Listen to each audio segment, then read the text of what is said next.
Assalamualaikum dear students, I hope you all are good. Today we are starting with our next topic, that is the enzyme inhibition.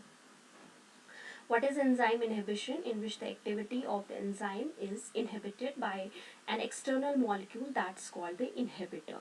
Enzyme inhibition is of two types. Number one is irreversible and number second is reversible.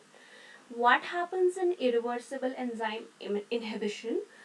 An inhibitor molecule forms a covalent bond with the enzyme. You already know an enzyme has active site where the substrate binds. But here what an inhibitor does, it destroys the functional group in the active site of the enzyme, and as a result the substrate cannot bind.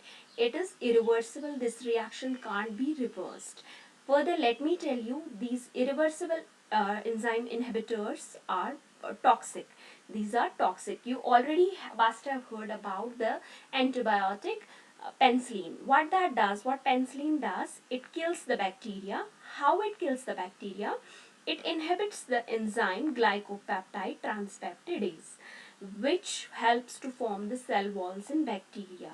When the cell walls can't be formed in the bacterial cells die. So penicillin here acts as an inhibitor of the enzyme glycopeptide transpeptidase. So in this way, penicillin acts as an inhibitor of this enzyme.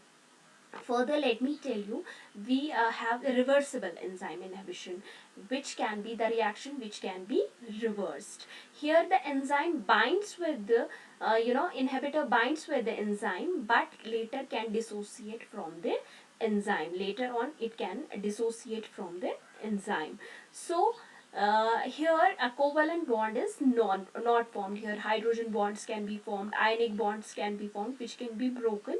You already know covalent bond takes a lot of energy to be broken, and as a result it is formed in an irreversible this enzyme inhibition. So let me tell you, this reversible enzyme inhibition is further of three types. Number one is competitive enzyme inhibition. As the name suggests, this competitive means the substrate and the inhibitor molecule, they compete with each other. Or you can say the inhibitor molecule competes with the substrate molecule here. And it has the structure similar to the substrate molecule. It binds at the active site like the substrate does. Here you can see we have a normal reaction in which enzyme plus substrate, they form enzyme substrate complex, and later enzyme and products are formed. But in presence of inhibitor, enzyme plus inhibitor, they form an enzyme inhibitor complex. Here you can see this. And let me tell you, it's very important from the point of examinations.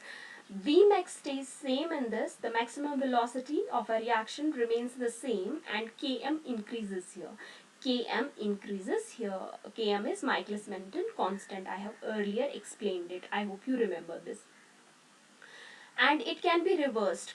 Competitive enzyme inhibition is reversible. I already told you how it can be reversed. It can be reversed by increasing the concentration of the substrate. Here diagrammatically you can see it's an enzyme molecule. Here it's substrate, and this is this inhibitor. Here when the substrate concentration is low, what happens? Inhibitor binds with the active site and hence forms the enzyme inhibitor complex.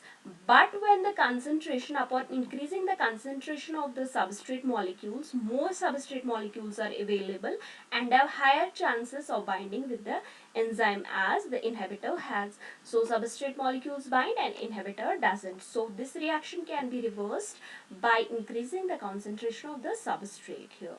I hope this is clear to you. In this, it's very important to note that Vmax stays the same and Km increases. Now coming to the next, that is non-competitive inhibition. As the name suggests, here the inhibitor and the substrate don't compete with each other. How it works? You know, enzyme we have here, we have substrate, we have inhibitor.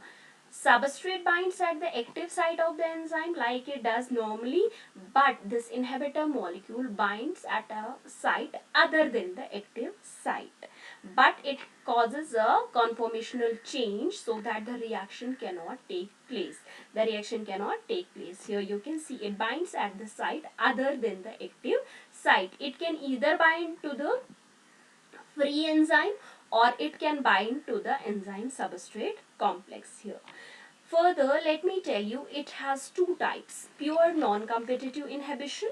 What is pure non? This is not in your syllabus, but for your information, I am telling you what is the pure this non-competitive inhibition. Here, substrate and inhibitor bind at different sites on the enzyme, and the binding of inhibitor does not affect binding of the substrate. Here the inhibitor binds and substrate binds too. The binding of the inhibitor does not affect the binding of the substrate. The inhibitor allows it to bind, but how it stops the reaction? It causes a conformational change in the enzyme substrate complex, and as a result the reaction cannot take place.